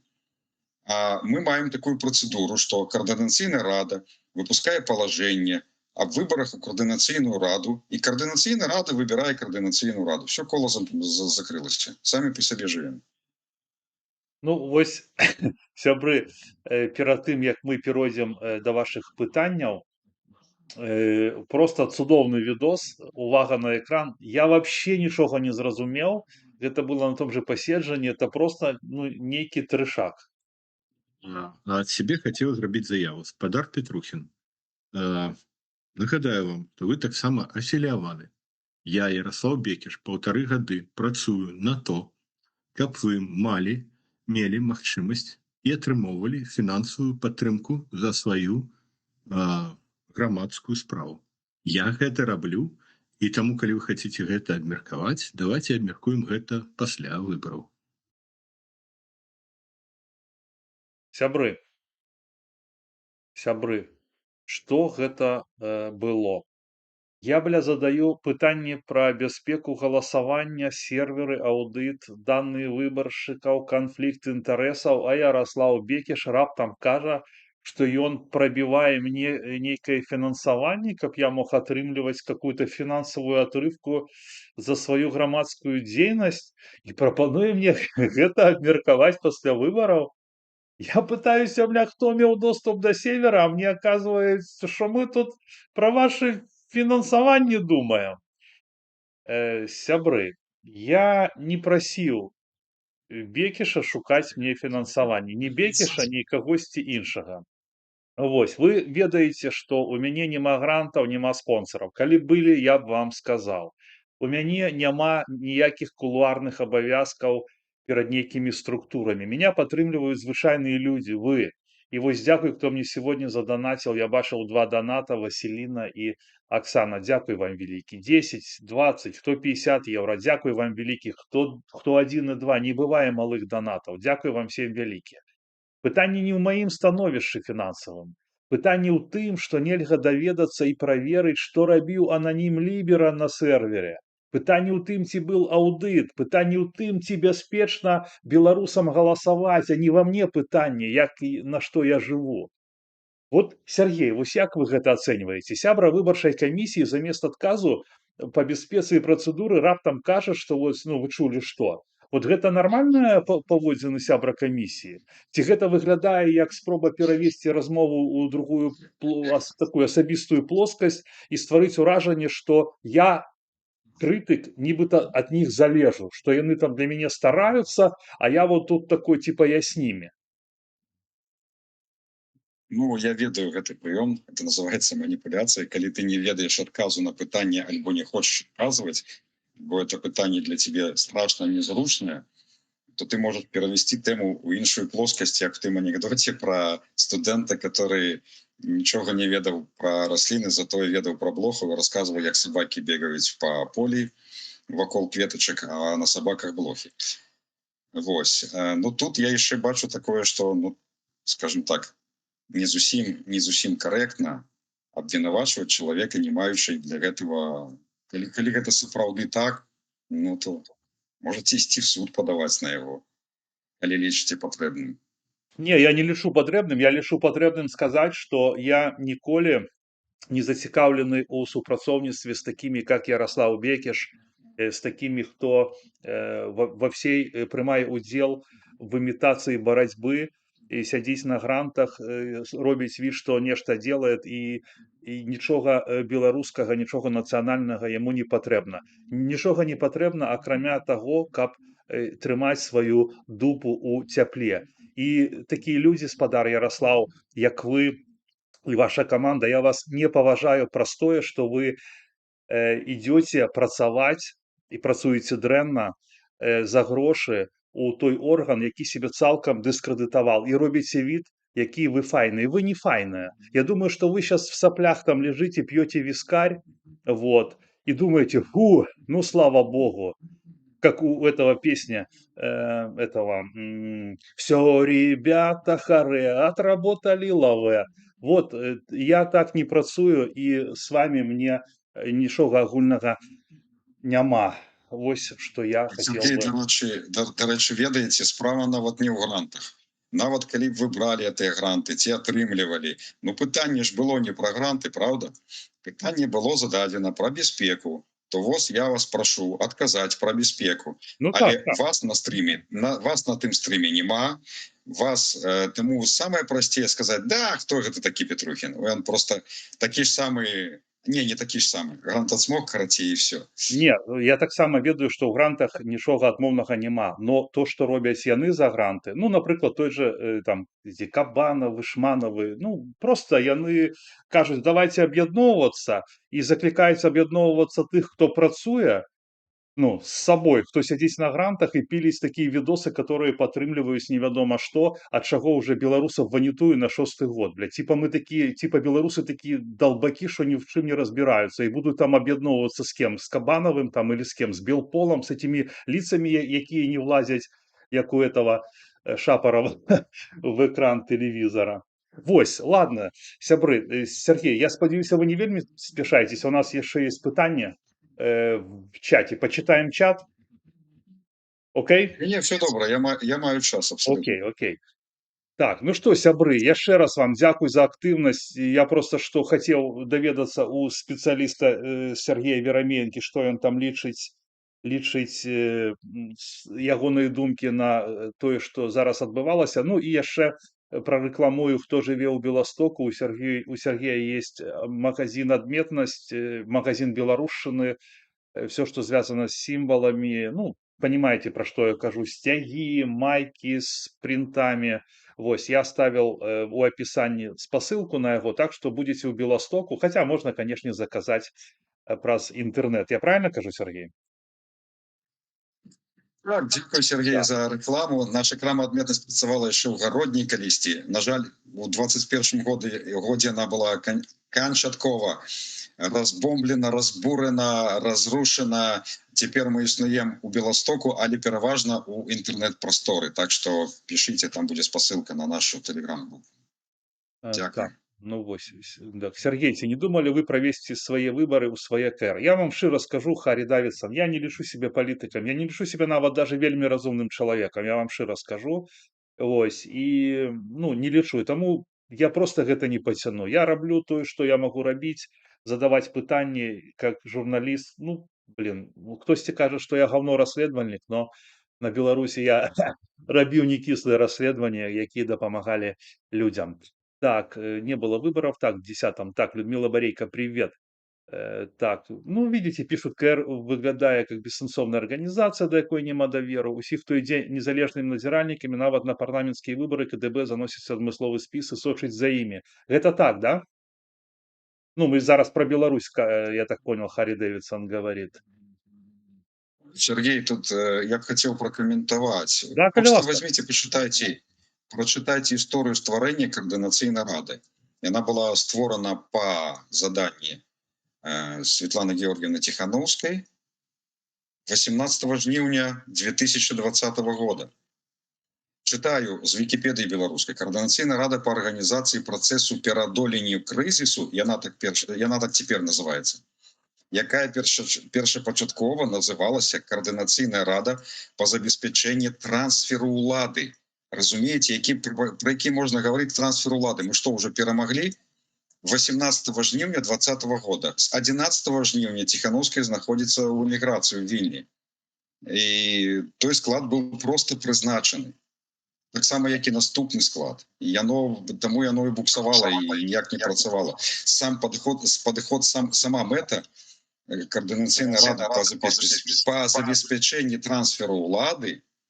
Что значит трансферы? Вы что, Лукашенко до вас пришел, сдался, или что? Не те меты были поставлены. И не теми людьми, конечно же. Так. Харли Дэвидсон сегодня просто очень сильно жжет. Где вот он такой нормальный коммент написал, я пропустил. Ёлки-палки. Так. Про КДБ. Да парламента не павінна быць даверу, цалкам згодным. Да парламента ёсць два патрабавання. Парламент павінен штосьці рабіць, і парламент павінен мяняцца, да. Ніхто нікому не павінен давяраць, кожны может быть патэнцыйным агентам. Ну, правильно. То есть все павінна правярацца, і спосабы праверкі павінны быць простымі. Так, вось... Сергей сама назва, вот это вот протипарламент координаційної влади. Рады, да. Я лічу, гэта неправильная назва, тому что протипарламент — гэта чатак парламенту, перший парламент. Так? Але у нас уже были дагэтуль парламенты. У нас был Верховный Совет, той же самый демократично выбранный 12-13 скликания. Я уже не кажу про наши соймы, которые у нас были у Великом княстве Литовской Речи Посполитой. Ну, просто вы кажете, який протипарламент? Раптом у нас нема парламента. Мы будем створать якісьці протапарламент. Это не зусім правильная назва. Ну, яны ж как бы накидывают, они все время манипулюют, как бы подменяют понятия, называют по-іншаму.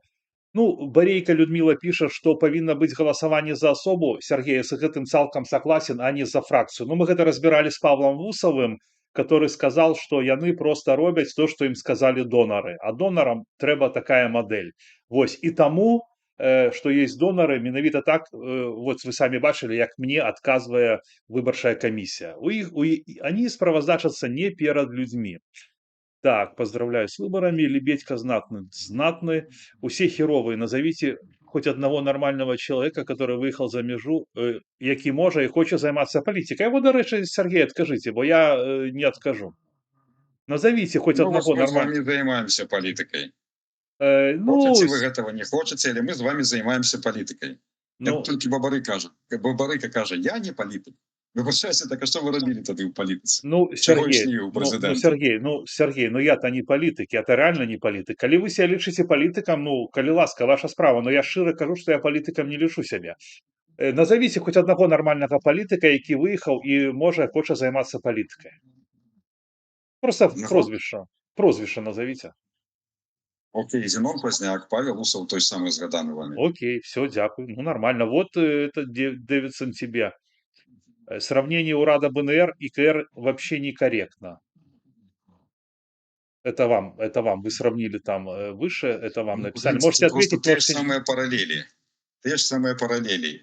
Не поклопотилися по створенню армії і у виніку атрымалі тое, што бараніць краіну нема кім і нема чым.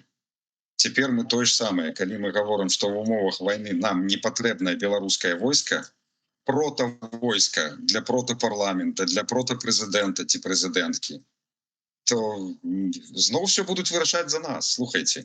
І насамрэч, яны будуць гаварыць з Лукашэнкам, будуць гаварыць з яго адміністрацыяй, а ўсе гэтыя офісы яны будуць проста звыклымі выканкамамі, которые по факце рэагуюць на все, што адбываецца навакол. Гэта ж сітуацыю мы бачым з вызваленнем палітвязняў. Якім чынам яны прычыніліся? Яны, канешне, яны кантактуюць з гэтымі фондамі, которые ў рознай ступені паспяховасці дапамагаюць вызваленым палітвязням. Але фактычна яны просто людзі, за которых робяць працу. Яны не маюць вырашаючага голаса. І, на жаль, пакуль нават і не могуць мець того голосу. Сергей, То ж саме было прыкладна і у БНР. Таму мы зараз маем один урад на выгнанні ў Канадзе, ну і тут яшчэ прэтэнзіі на другі урад у Польшы ці ў Літве, ці ў Нямецчыне. Вось тут мне прыляцела ад Дэвідсона. Можна зразумець беларусаў, што не галасуюць, баяцца. Правільна робяць. Але не трэба гэта перакручваць у якасць КР, як гэта робіць Пятрухін. То бок, як вы лічыце, людзі не галасуюць толькі таму, што баяцца? Ну, люди не галасуюць не толькі таму, што баяцца. Людзі не галасуюць, таму што не бачаць у гэтым патрэбы. Людзі згодныя рызыкаваць. І вось 20-й год гэта паказаў. Гэта для мяне это сапраўдны божы цуд быў. Калі такая колькасць людзей асмелілася фактычна ісці супраць зброі без нічога. Людзі гатовыя рызыкаваць. Людзі гатовыя, калі яны бачаць якуюсьці мэту. А тут якая мэта? Вот поясніце мне, калі ласка, якая мэта у координацыйнай рады?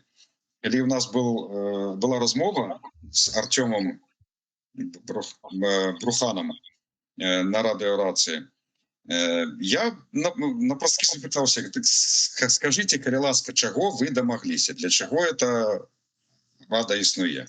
На што был адказ? Мы удзельнічалі ў паседжаннях Еўрапарламента, выбачайся, хіба Еўрапарламента, калі не памыляюся. І была прынята заява рэзалюцыя па Беларусі. Это все? Это все, што вы зрабілі за 2 гады? Ну вось, і калі людзі глядзяць на это і думаюць, які сэнс? А які сэнс удзельнічаць у гэтым галасаванні? Вось гэта і ёсць тое, што зараз называюць байкотам. Гэта тое, што адбываецца ў Беларусі, а цяпер яшчэ і сярод беларусаў па-за Беларусю, на жаль.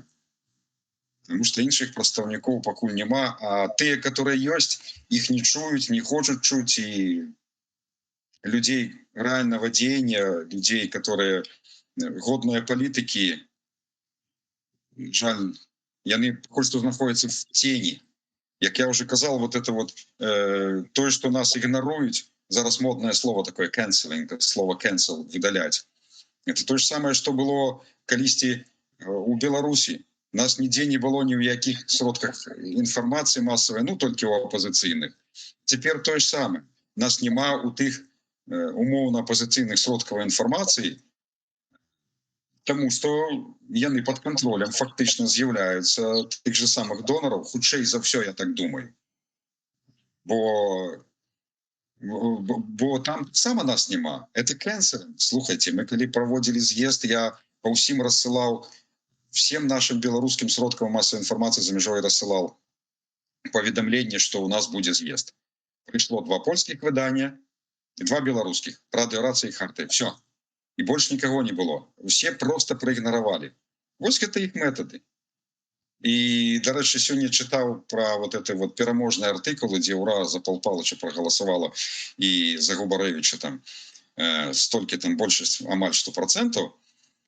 И я открываю комментарии на нашей Ниве. Вельми люблю их глядеть, бо там полова вот эта вот редакция выдалена.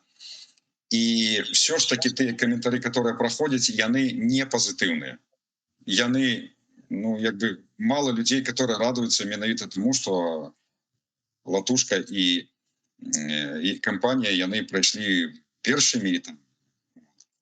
Тому настроі рэальныя, зноў-такі гэта нас можа адносіць да таго, наколькі выбары праходзілі адкрыта, наколькі яны праходзілі чэсна, наколькі яны праходзілі, наколькі яны адпавядалі ўсё той дэмакратычным працэдурам, которые павінны.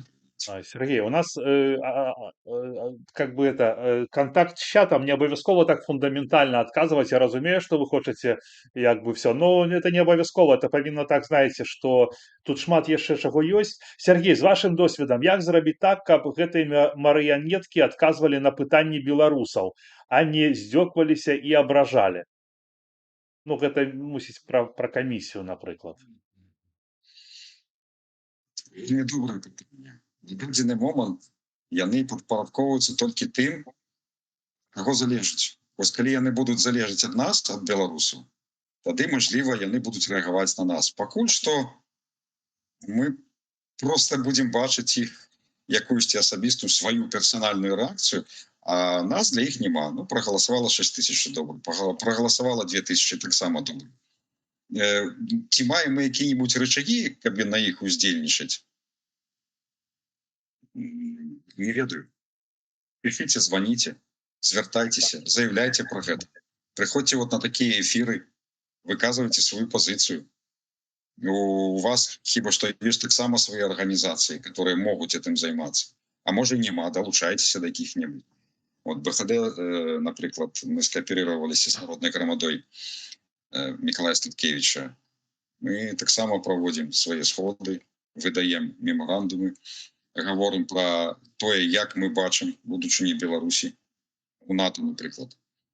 Ну, и заявлять про тое, что вам штосьці не падабаецца, что это не тыя выборы, которых вы чакалі, гэта нормально.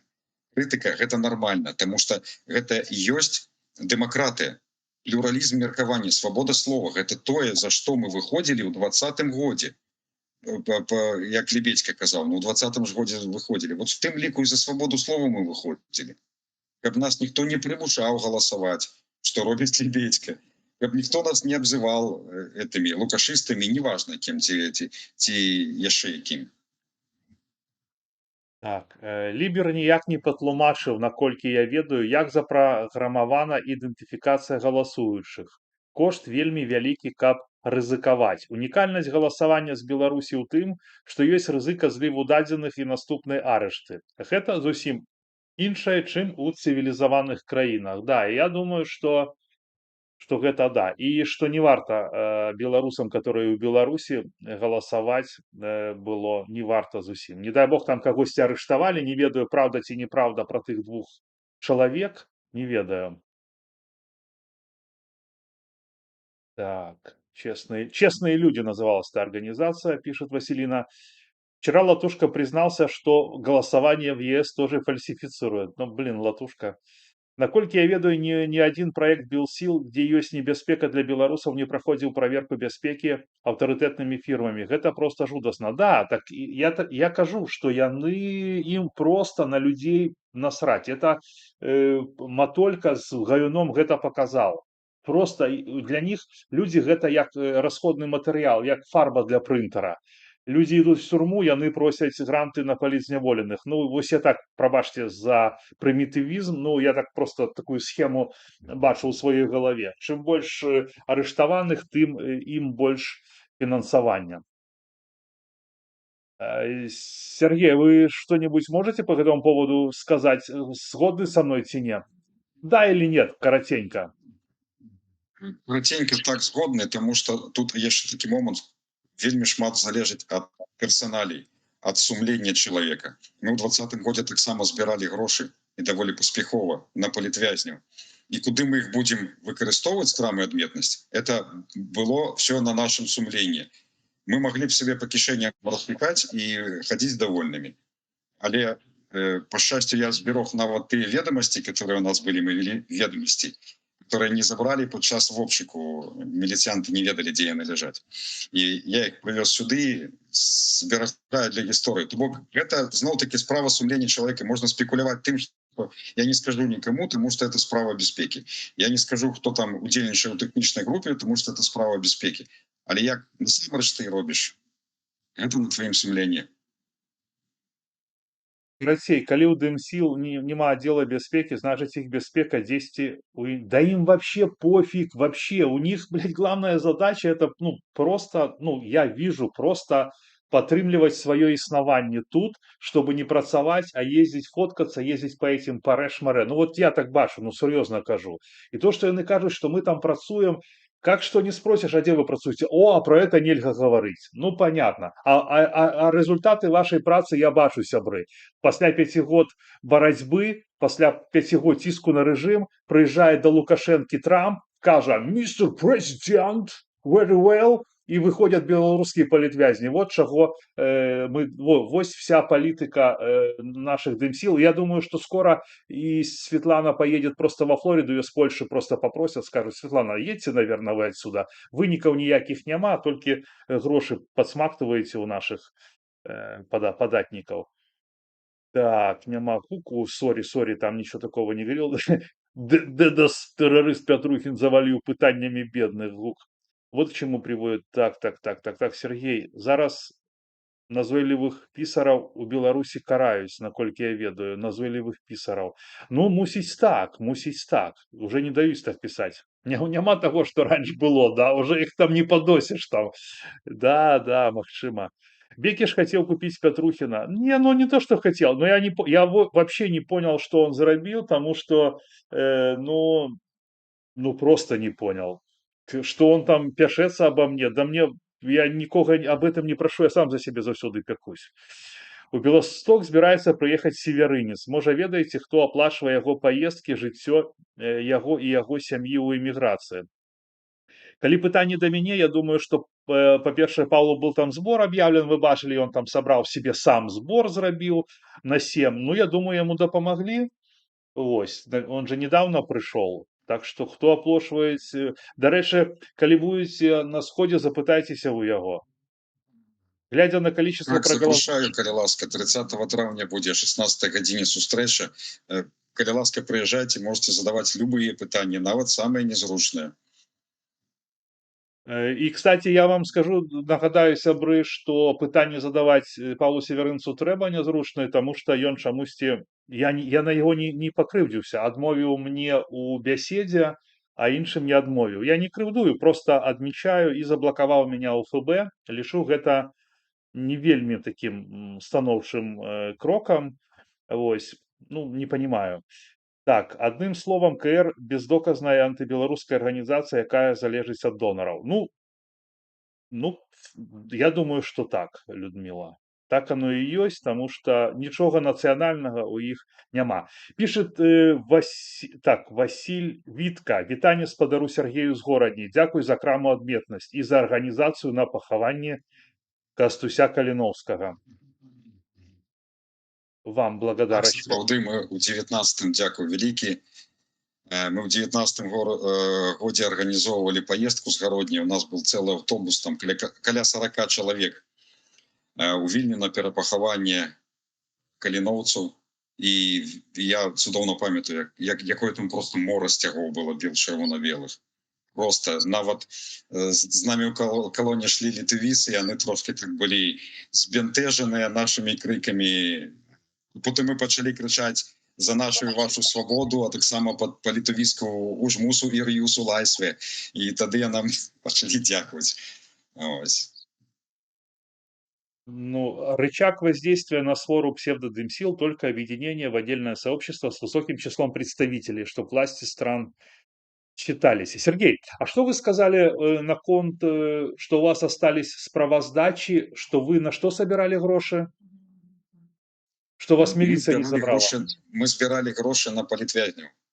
У 2020 годзе палітвязні пачалі з'яўляцца, калі вы памятаеце, яшчэ... Я сидел у турме, тому я запытался. Я сидел у турме, тому запытался. Ну так. Значыцца, мы просто ў краме збіралі грошы. Люди, мы завели ведомость, потому что я хоть и не бюрократичный человек, але все равно люблю. И працаваў у кабинетах, не в тех кабинетах, которые вы подумали, и на площади. Так вось мы збирали гроши, як только пошли арышты, тады першими пошли затрымліваць сябраў команды Тихановского «Краіна для жыцця». Мы этих новых активистов, скажем так, мы их вучили, як трэба носить перадачи, всему, як трэба сустракаць чалавека, шмат чаму карацей. І пачалі збіраць грошы. І чым далей, то гэта все больш расцягвалася. Грошы мы збіралі, потым збіралі не толькі грошы, яшчэ і прадукты збіралі. А што датычна грошай, там былі ведомасці. У ведомасць мы записывали людзей. Некаторыя не хацелі, баяліся подписывать. Тады я казаў: подпишитесь, коли ласка, там, покупник крамы адметности. И такое было. Часом есть люди, которых я, на жаль, пока не могу публичить. Это хорошие люди, короче. Ось. И некоторые из них приносили такие суммы, как 600 рублей, там, 500 рублей. А это, на те часы это были довольно великие гроши. Люди ахвяровали кто сколько может. И часом просто не жалели своих грошей.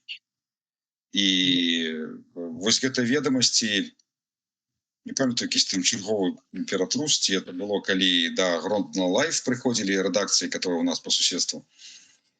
І гэтыя все ведомасці, яны ў мяне ляжалі асобна, але вельмі недалёка. Я вырашыў тады трошки паправакаваць міліцыянтаў. Ну, так лёгка, скажем, яны на мяне пераключыліся і потым пайшлі ў Гродно Лайф. Ведомасці яны гэтыя не знайшлі, ведомасці я гэтыя вывез, таксама як і іншыя. У меня есть цікавосткі з 2020 года, напрыклад, печатка со скрыні для галасавання. Гэтыя скрыні для галасавання разам з бюлетэнямі, то бок не падлічаныя нават, уявіце сабе, вывозілі ў спецаўтагаспадарку гарадзенскую, и там их печек спаливали. Их спаливали 10 жніўня, на наступны дзень. Ось. Один человек, он зараз па шчасцю ўжо не ў Беларусі, ён дастаў гэтую печатку и принес мне як доказ. Не, ну, я к тому кажу, хотел апошняе пытанне вам задать, Сергей. Таксама, яно, ў прынцыпе, вельмі простае, вельмі кароткае, ну, абгрунтуйце крышачку. Як вы лічыце, ці павінны людзі, ну, я нават беруся у любым, потому что я, напрыклад, лічу, што я перад сваімі гледачамі я заўсёды кажу сваю крыніцу доходаў. Ну, хотя это не абавязкова рабіць, да, но тым не менш я заўсёды курсую іх, што, ну, если бы у меня был грант, я бы сказал, что я на гэты грант раблю, кто мне его дал. Як вы лічыце, павінен вот то, что вы рабілі, да, а уже я не кажу про других, там, про палітыкаў, справаздачыцца перад людзьмі, паказваць ведамасці, за што, ну, я так умоўна кажу, не абавязкова, за што, хто плаціць, за што плаціць, у каго взялі грошы, куды вы іх патрацілі, вось яны, вось я то перадаў. Павінна быць справаздача. Калі чалавек з'яўляецца публічнай асобай, калі чалавек з'яўляецца тым же самым блогерам, калі чалавек з'яўляецца палітыкам, ён абавязкова павінен справаздачыцца за ўсю сваю дзейнасць і за ўсё фінансаванне, которое ён атрымлівае і выдаткоўвае. Тое, што мы збіралі грошы і выдавалі палітвязням, дарэчы, там распіскі яшчэ засталіся ад родных вязняў, гэта я все абавязкова апублічыў. Я не магу зараз гэта зрабіць, таму што хтосьці там, хтосьці тут, разумееце. І я, слухайце, я не просто кажу асабісты выбар, да, сумленнасці. Цяпер я не магу гэта паказаць, але я заяўляю, што гэта было. І ўсё гэта ў мяне ёсць. І калі ўжо я разам з жонкай, калі мы гэтым займаліся, то я лічу, што мы адказныя за гэтыя грошы. І мы павінны паказаць потым людзям, што чым мы займаліся, куды гэтыя грошы пайшлі, каму пад якія распіскі выдаваліся. Ну, на жаль, не зможам паказаць тыя прадукты, которые у нас лежалі там побач у лядоўні, которые мы адносілі проста фізычна. І не толькі мы, там шмат хто быў, адносілі ў гарадзенскую турму. Понятно. Добра, Сергей, дзякуй вялікі. Я вас запрашаю на бяседу яшчэ, калі у вас будзе жаданне. Ну, там уже прагаворым пра палітыку, пра вас, пра то, што вы рабілі. Вось, бо людзі вамі цікавяцца. Пытанне вам будуць задаваць, калі захочаце. Вось, прарэкламуем яшчэ раз вашу краму. Вось, так што дзякую вам, што прыйшлі. Ну, кажыце да пабачэння маім гледачам, которые мяне глядзяць, ну так скажем дакладней. Дзякуй усім, шаноўнае гаспадарства.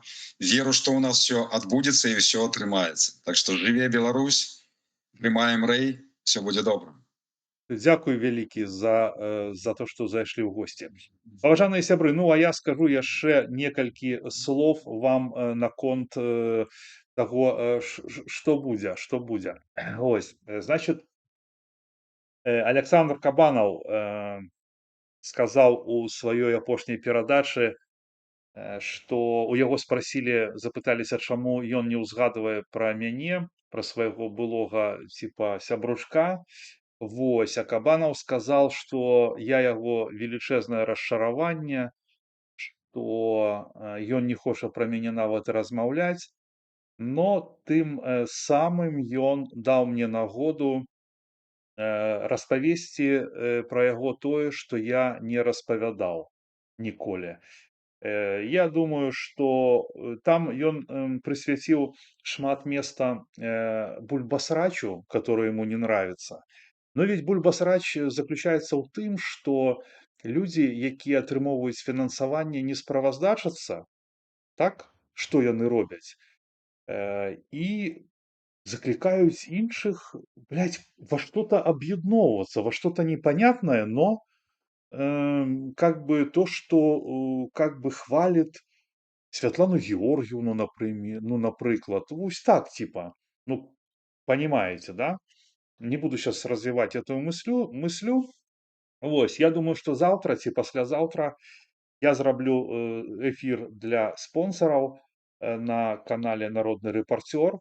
Вось, і покажу, выдам то, што не выдаваў. Я думаю, што гэта будзе цікава, ну, з кропкі гледжання таго, хто ввогуле, як вам сказаць правильно, я не хацеў бы на яго накідваць, но там будуць просто, просто фактура, да, і як такія людзі, што яны тут робяць, как яны жывуць, на што, навошта, на што яны заклікаюць, калі паводзяць сябе, незразумелым чынам, ось, таким, я бы сказал, адмоўным, после которого узнікаюць пытанні.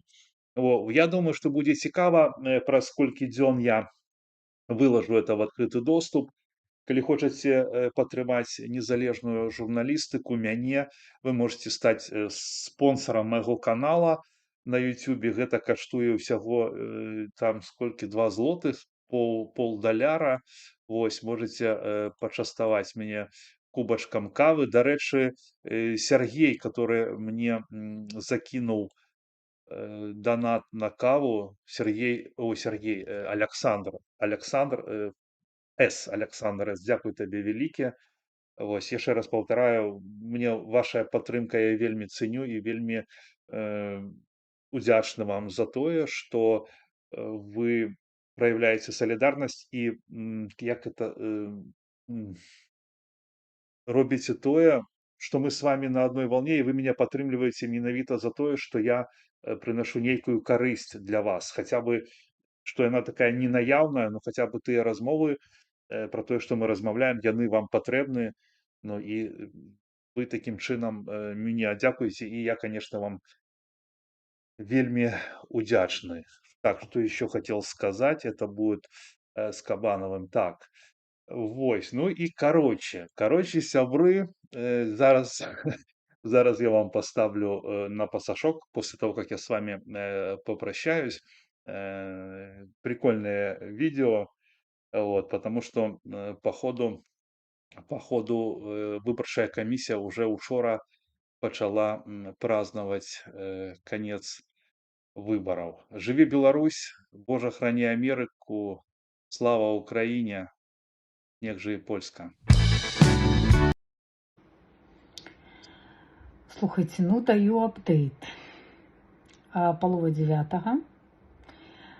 Якщо ви думаєте, що хтось там уже з КР з нами скомунікував, там нешта там організував, когось кудись запросив, то нічого такого не було. Усім усё роўна. Як заўтра будзе адбывацца фіналізацыя галасавання, нікому няма справы. Дзе гэта будзе транслявацца, хто за гэтым будзе назіраць, хто зафіксуе там, што, напрыклад, выбарчая камісія, там, я не ведаю, не памылілася, нічога не падтасавала. Это, ну, просто нема адказаў на гэтае пытанне. У мяне такая ўжо ціхая гістэрыка па гэтым з той нагоды. І я думаю, што гэта, канешне, годны фінал. Годны фінал. І што я магу сказаць ад сябе, што на самоотданности и героизме людей долго, конечно, не проедешь. Все однойчы сутыкнешься з рэальнасцю, і яна такая, што фінал будзе сумным. Ну, што называется, як арганізавалі, тое і атрымаеце. Паважаныя дзеючыя дэлегаты Координацыйнай рады. Шлю вам асабісты рэспект. І калі у вас ёсць чаканні па фінале гэтых выбараў, то рыхтуйцеся да сюрпрызаў.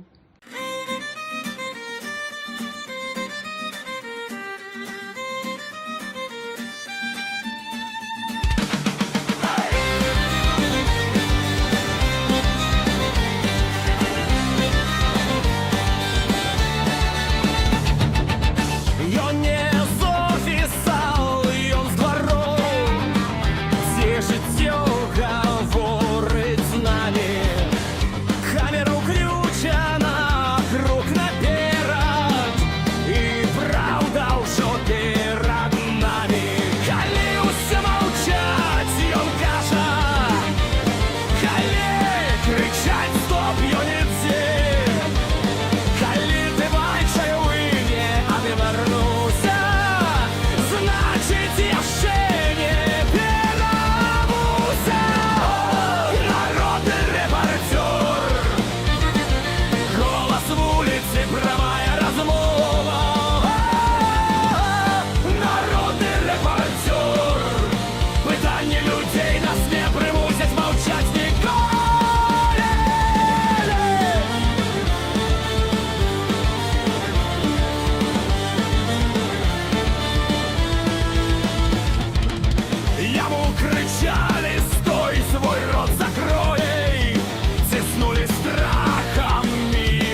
Петрухін.